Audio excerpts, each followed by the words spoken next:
राज्यपाल महोदय, आपसे सविनय विनंती करती हूँ, अनुरोध करती हूँ कि आप हम सभी को मार्गदर्शन करें। आदरणीय राज्यपाल महोदय जी। ओम।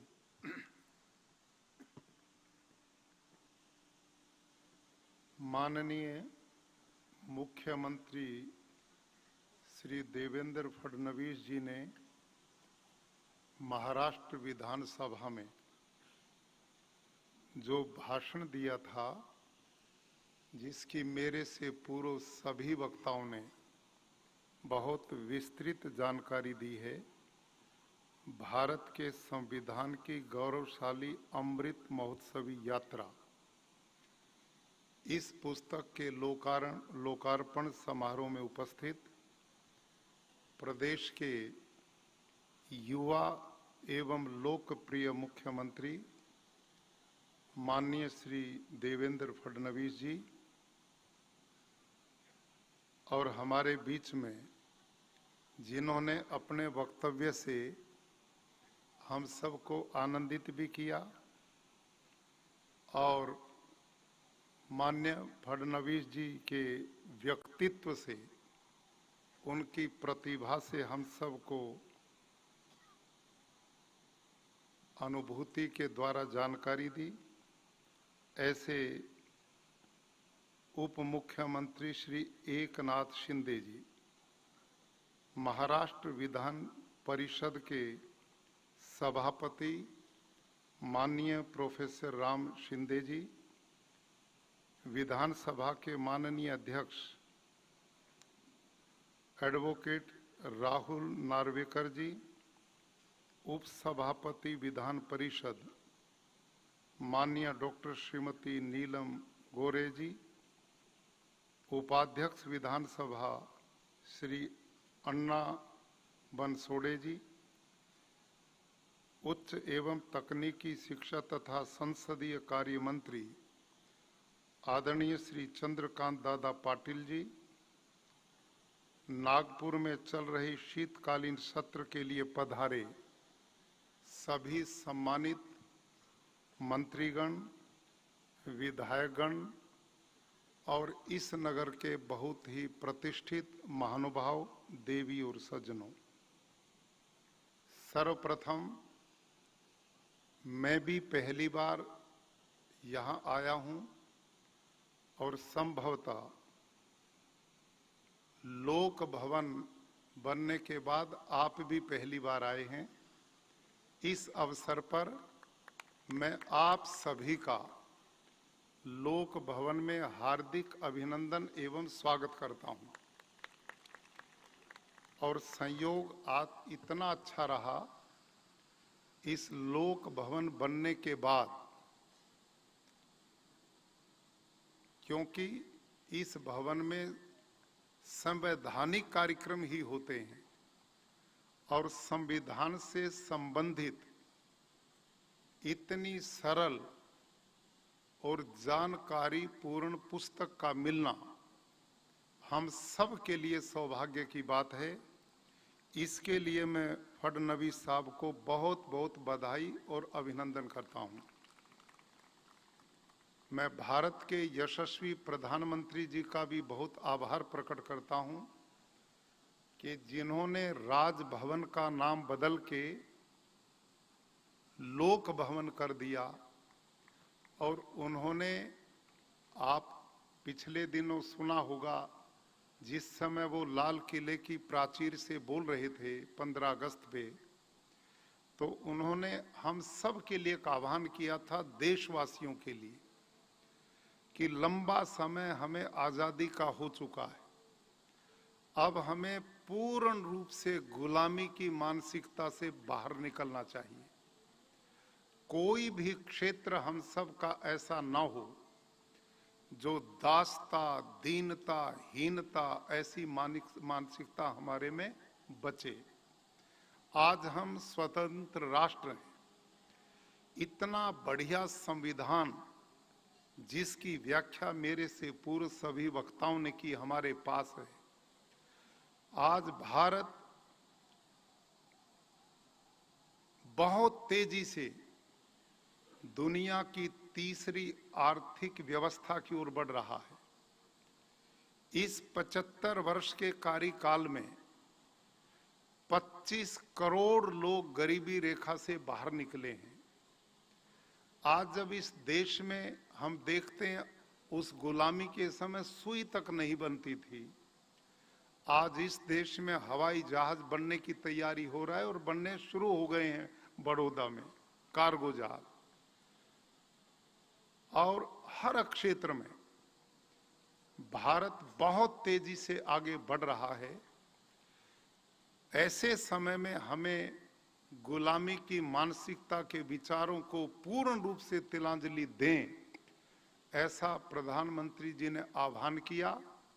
और राजभवन से जिस सामंतवाद की सोच की बू आती थी, इसको लोक भवन करने के पीछे उनका यही सोच है कि राजभवन आनंद करने के केंद्र नहीं, अपितु लोकतंत्र में प्रजा सर्वोपरि होती है और ये केंद्र प्रजा की सेवा के केंद्र बनने चाहिए।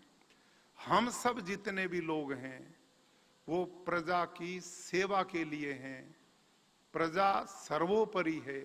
ये लोकतंत्र का भाव हमारा संविधान देता है, जिसकी चर्चा माननीय फडणवीस जी की पुस्तक में है। भाइयों और बहनों, आज मैंने इनके द्वारा लिखी पुस्तक का अवलोकन करने का अवसर मिला।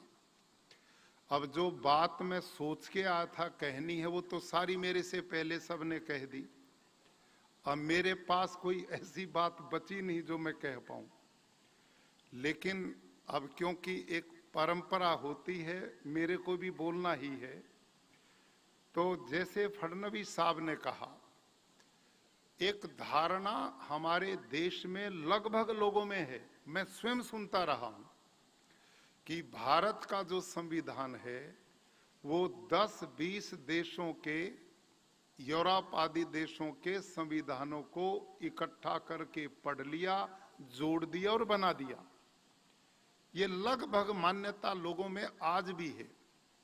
लेकिन इस मान्यता को प्रमाण के साथ फडणवीस साहब ने अपनी पुस्तक में सिद्ध किया है कि ये इधर उधर से जोड़ा नहीं गया, अपितु जो विधान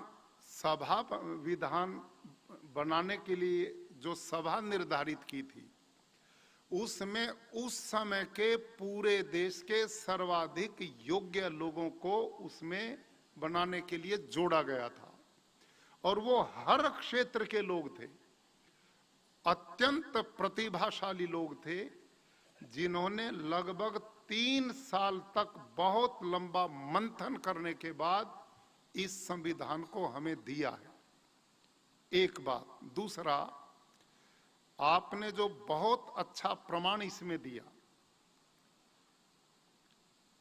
बाहर के लोग, उन्होंने दुनिया के देशों पर आधिपत्य स्थापित करने का भाव रखा। भारत ही दुनिया में अकेला ऐसा देश है जिसने किसी भी देश में अपने आक्रांता योद्धा बना करके नहीं भेजे। आज तक का इतिहास इस बात का साक्षी कि हमने अपने किसी भी ऐसे आक्रांता को अन्य देश के भूखंड पर अधिकार करने के लिए कभी नहीं भेजा। हाँ, हमने भेजे। कौन भेजे? अपने साधु भेजे, अपने संत भेजे, जो दुनिया में गए, लेकिन वो भूखंड लेने के लिए नहीं गए। उन्होंने लोगों के मन और आत्मा को जीतने का काम किया। उन्होंने मानवता का प्रचार किया, उन्होंने भारतीय जीवन मूल्यों का प्रचार किया, उन्होंने भारत की वैदिक परंपराओं का दुनिया के अंदर प्रवाह किया। और उसी का परिणाम है चीन, जापान, जितने भी ये हमारे एशिया के लगते देश हैं, इंडोनेशिया आदि जितने भी देश हैं, इनमें हमारे संतों ने जाकर भारतीय जीवन मूल्यों के द्वारा उनको जोड़ा और आज भी वो लोग उस परंपरा से जुड़े हुए हैं। इंडोनेशिया जैसा देश जो आज मुस्लिम राष्ट्र है, लेकिन वहां पर रामायण का पाठ होता है, वहां रामलीलाएं होती हैं। ये हमारी संस्कृति का एक प्रमाण है जो हमने भाईचारे के साथ जाकर के उनको अपने दिलों के साथ जोड़ा। दूसरी बात, भारत में समय समय पर लोग आए, हम इतने उदार रहे कि हमने उनको अपने साथ परिवार का अंग बना लिया और पानी दूध की तरह आपस में मिल गए। ये भाव आपने अपनी पुस्तक में लोगों को समझाने के लिए दिया है। और इसके साथ जो अभी आपने कहा, हमारे संविधान में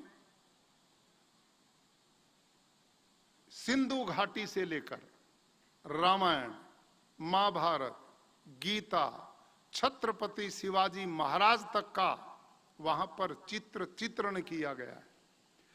ये सभी चित्र इस भाव को व्यक्त करते हैं कि हम अपने संविधान के द्वारा इन विचारों को जनमानस में पहुंचाना चाहते हैं और हम अपने देश के लोगों को अपनी इस पुरातन वैदिक मूल्यों के साथ जोड़ना चाहते हैं। ये हमारे संविधान का अभिन्न अंग है। ये सब चीजें इतनी सरलता के साथ आपने अपने भाषण में व्यक्त की, जो आज पुस्तक के रूप में हमारे को मिली है। और इतना ही नहीं, अपितु संविधान ने पूरे देश को जोड़ने का काम आज हमारी जो विधायिका है, संसद है, कार्यपालिका है, न्यायपालिका है, वो देखने में अलग अलग हैं, लेकिन एक दूसरे पर अंकुश बनाए हुए, मतलब वो स्वच्छंद नहीं है। और इसका परिणाम अपना देश पड़ोसी देशों की तरह रोज तख्ते पलट होने की कोई संभावना नहीं है। इतनी सुंदर व्यवस्था इस संविधान में दी है। प्रदेश सरकारें अलग हैं, केंद्र सरकार अलग है, लेकिन उनका आपसी तालमेल कैसे रहेगा, कोई निरंकुश होकर के प्रदेश देश से विभाजित ना हो जाए, उसकी सुव्यवस्था दी। फडणवीस साहब ने इस चीज का वर्णन बहुत अच्छे ढंग से किया। और इसके साथ इस पुस्तिका में आपने बंधुत्व और लोकतंत्र का भाव, ये जो भारतीय जीवन मूल्य, जो सबसे बड़ी ताकत इसमें आपने प्रस्तुत की है कि उसमें महात्मा बुद्ध का बंधुत्व लिया गया और हमारी भारतीय वैदिक हिंदू संस्कृति के अयम निजः परोवेति गणना लघु चेतसाम उदार चरिता नाम तु वसुधैव कुटुंबकम, ये भाव। और हमारे देश में भाई और बहनों, ये जो धर्म की व्याख्या की गई है, ये बाद के चित्रण है। हमारे यहाँ धर्म किसे बोलते थे? धारणात धर्म इत्याहु, कि ऐसा विचार जिसके अपनाने से मैं भी सुखी हूं और मेरे सामने वाला भी सुखी हो। यानी कि भारत का आदिकाल से एक चिंतन रहा है कि मानव में कोई भेद नहीं है। हमने सबके कल्याण की बात की है। ये तेरा है, ये मेरा है, ये अपना है, ये पराया है, ये छोटे लोगों की बात है। सर्वे भवन्तु सुखिनः सर्वे सन्तु निरामया, ये भाव, सब सुखी हों, कोई दुखी ना हो, सब निरोग हों, ऐसा विचार जिन ऋषियों ने दिया था, वहां बताओ अस्पृश्यता के लिए स्थान कहां से आया? मानव में दूरियां कहां से आई? और धर्म की व्याख्या करते हमारे यहां लिखा है, स्वस्य च प्रियात्मन परेशान न समाचरे, कि धर्म वो है जो मैं अपने लिए चाहता हूं वही दूसरे के लिए पैदा करूं। मैं ये चाहता हूं कोई व्यक्ति मेरे साथ झूठ का व्यवहार ना करे, तो मैं दूसरे के साथ झूठ का व्यवहार क्यों करूं? मैं चाहता हूं मेरी वस्तु की कोई चोरी न करे, तो मैं दूसरे की वस्तु की चोरी क्यों करूं? मैं चाहता हूं मेरे कोई अछूत अस्पृश्य का भाव से ना देखे, तो मैं दूसरे के साथ ऐसा क्यों करूं?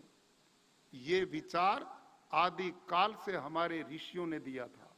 वेदों में लिखा, शृण्वन्तु सर्वे अमृतस्य पुत्रा।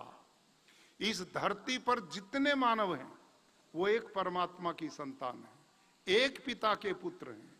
जब हम एक पिता के पुत्र हैं, भाई भाई हैं, तो ये छोटा है, ये बड़ा है, ये ऊंचा है, ये नीचा है, ये अस्पृश्य है, ये ग्रहणीय है, ये चिंतन कहां से आया? ये बाद का चिंतन है।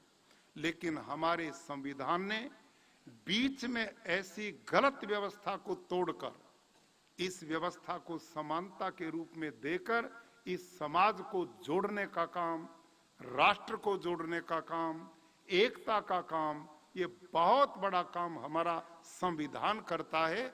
ये भाव फडणवीस साहब ने इस पुस्तक में प्रस्तुत किए। भाई और बहनों, यही हमारी आत्मा है और पुस्तक आपके हाथ में है, बहुत बड़ी नहीं है। मैं समझता हूं आप इसे पढ़ेंगे, बहुत जानकारियां इससे मिलेंगी। संविधान बड़ा हम देख करके डर जाते हैं। जैसे आपने वर्णन किया, जब हमारा बजट पढ़ा जाता है तो आपको 8-10 पुस्तकें दी जाती थी और लोग उनको बराबर में रख करके कोई सो जाते थे, कोई ऊँघते रहते थे और वो चलता रहता था। लेकिन आपने उसके भी स्वरूप को एक छोटी पुस्तिका में देकर उसके प्रति भी एक आकर्षण बनाया है। और ये संविधान की स्थिति भी लगभग बहुत लोग नहीं जानते, लेकिन आपने प्रारंभ से लेकर उसके अंतिम उपलब्धि तक किस प्रकार के कालखंडों से देश गुजरा है, जिन लोगों ने छेड़छाड़ उसके साथ की, उस परिस्थिति का भी वर्णन किया है। कोई चीज आपने अपने उस वक्तव्य और आज की इस पुस्तक में नहीं छोड़ी है। इसके लिए मैं आपको पुनः साधुवाद देता हूं। और जो चर्चा मेरे से पूर्व वक्ताओं ने की, ऐसी पुस्तक का हमारे विद्यालयों में, महाविद्यालयों में जरूर पढ़ाई जानी चाहिए, क्योंकि यह हमारा संविधान है। इस देश के प्रत्येक नागरिक को उसे जानने का अधिकार है और उसे समझ करके इस राष्ट्र के साथ जुड़ने का भाव इससे आएगा। और इस पुस्तक का अन्य भारतीय भाषाओं में भी जितना इसका प्रचार हो, वो सब लोगों को जानने का मौका मिलेगा। और एक भारी भरकम चीज जो सरल बन करके आई है, वास्तव में ये बहुत ग्रहणीय है। मैं पुनः हमारे सभी ऊपर बैठे नेतागण जिन्होंने इस पुस्तक के इस रूप में लाने में सहयोग दिया है, इन सब को भी बधाई देता हूं। और आप सबका मैं पुनः लोक भवन में आए हैं, बहुत अभिनंदन और स्वागत है। और पुनः फडणवीस साहब को इस पुस्तक लेखन के लिए और इनकी इस प्रतिभा को, युवा हैं, वकील हैं और प्रदेश को ऐसे नेतृत्व मिला है। मैं उनको पहले भी सुनता था। आपके यहाँ जिम्मेवारी तो अभी 2 महीना पहले आई है। मैं टेलीविजन पर कई देखता था। इस आयु में इतना नपातुला बोलना, इतने सहज भाव से बोलना और इतने प्रमाण के साथ अपनी बात को व्यक्त करना, ये प्रदेश का सौभाग्य है जिसको ऐसे मुख्यमंत्री मिले हैं। मैं पुनः इनको बधाई देते अपनी बात समाप्त करता हूं। धन्यवाद।